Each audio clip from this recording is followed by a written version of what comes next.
So most people don't know this about me, but I actually hate reviewing hardware. Um, I get very into detail about the device that the video takes forever, but I promise you I will try as much as possible to keep this video under 7 minutes. So this is the Itel tablet that I got from CD Care. I promised you guys a review. I already filmed the entire unboxing session, so in the next 2 minutes you'll be watching the unboxing, but I wanted to quickly do an intro at the start of the video to kind of like show you guys the device. I'll tell you what I've been using it for almost a month now and what I think about it. And for those of you asking, yes, I use it to make calls. It has a SIM slot and a memory card slot as well. Don't worry, we are going to cover all of this, but watch the unboxing video first. It takes like 2 minutes and then I'll tell you what I think about the tablet. I'll see you soon. So this is the tablet. I need to get the beta table for reviews like this. 4 gig RAM, 128 gig RAM, Itel pad 4G. I bought it on CD Care for 130,000 naira. I actually found it on another platform for 140k, but CD Care surprisingly did it cheaper. So let's go over the onboarding.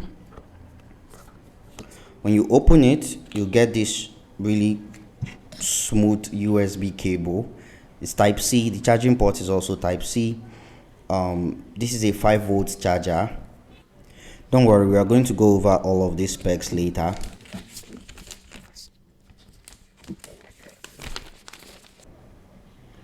So this is the volume button and power button, and then when you slide down you see the SIM slot and memory card slot. It's the same space. You can insert your SIM and memory card there. It's not dual SIM, it's single SIM. This is the camera. This is actually 5 MP, but then the front camera is 8 MP, surprisingly. So the front camera is better than the back camera. Then it also comes with a case for the tab, obviously to prevent damages, and of course a screen protector. I don't like this screen protector because it's very flexible and the screen is not even Gorilla Corning glass screen, so I was hoping for a better screen protector. So I'm just going to put this on because I want to see if it fits.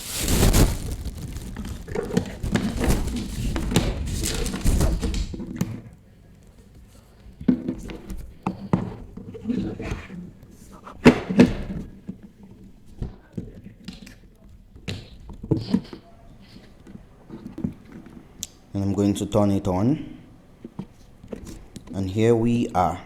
As you can see on the horizontal top here, that's where the camera is, the 8 MP camera. And then this is where you set up your your face unlock feature. I did not test this at first, but I later did and it works fine. The face unlock feature works fine. So this is what it looks like when it's fully set up. As you can see, some apps are still updating. I didn't turn on auto rotate here, if not the screen would have rotated. Even if it's locked, if you rotate it, it will still rotate. So the screen rotation works fine. Scrolling is smooth, but I have some reservations about this and I'm going to share that later. This is pretty much what it looks like when you're holding the tablet. Welcome back. So let's start with the space. The space is actually 110 gigabytes of space. For the RAM is actually 4 gigabytes of RAM. I wish the RAM was actually bigger than 4 gigabytes, but if it's bigger than 4 gigabytes, maybe like 6 gigabytes of RAM, I'm pretty sure it'll be more expensive than 130,000 naira.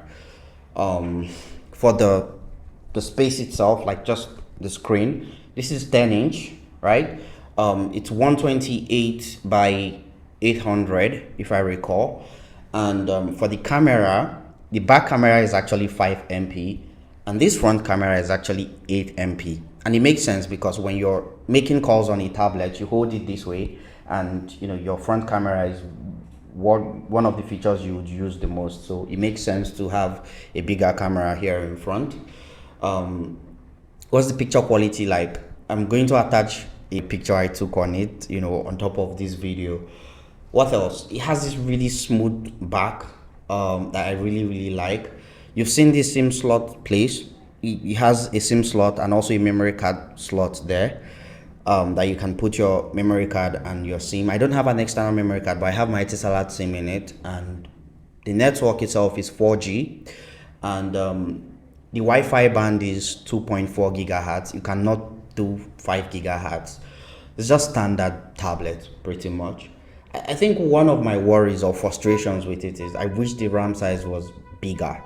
In terms of gaming, it's been okay for a lot of games, but there are still some games you cannot play on this tablet that you can only play on really super high-end tablets.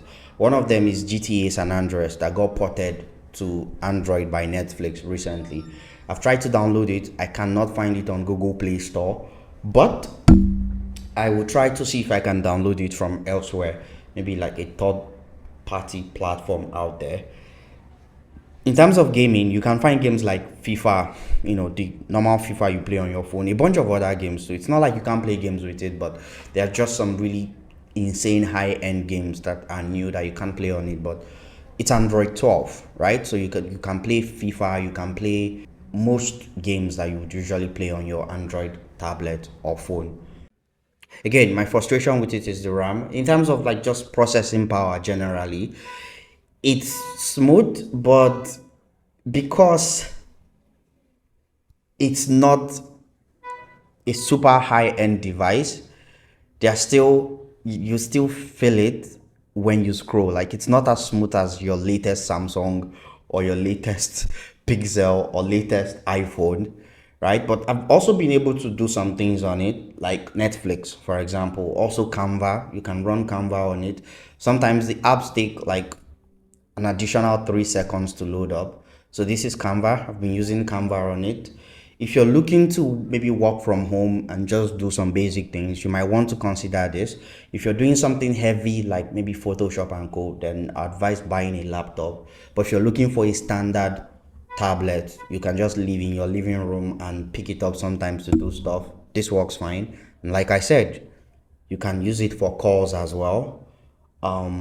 It's not perfect, but it works. It really works. So far I've been able to install like 90 apps on it, including FIFA Mobile. As you can see it's taking some time to load. It takes like, I don't know if you checked, but probably took another additional 3 seconds to load up. But as you can see, it works fine. It's really good. So that's it. That's pretty much it on this tablet. If I go back in time, would I buy this tablet? Yes, I would, because I like the fact that I can make calls with it. But I wish I got something that had like a bigger RAM, because I'm very very big on RAM and processing power generally. So I'll leave the rest of the specs under this video, and of course if you have questions for me, feel free to ask me. You can ask me anything. So that's it for this tablet. I'm also going to buy more vintage devices, not like something new, but old phones, something like the 3310 and the 6300, that I have here. I'm going to buy more old phones and maybe do reviews on them. I like collecting old phones. But yeah, guys, don't forget to subscribe and feel free to ask me any questions you have about this tablet, and I will see you around. Bye.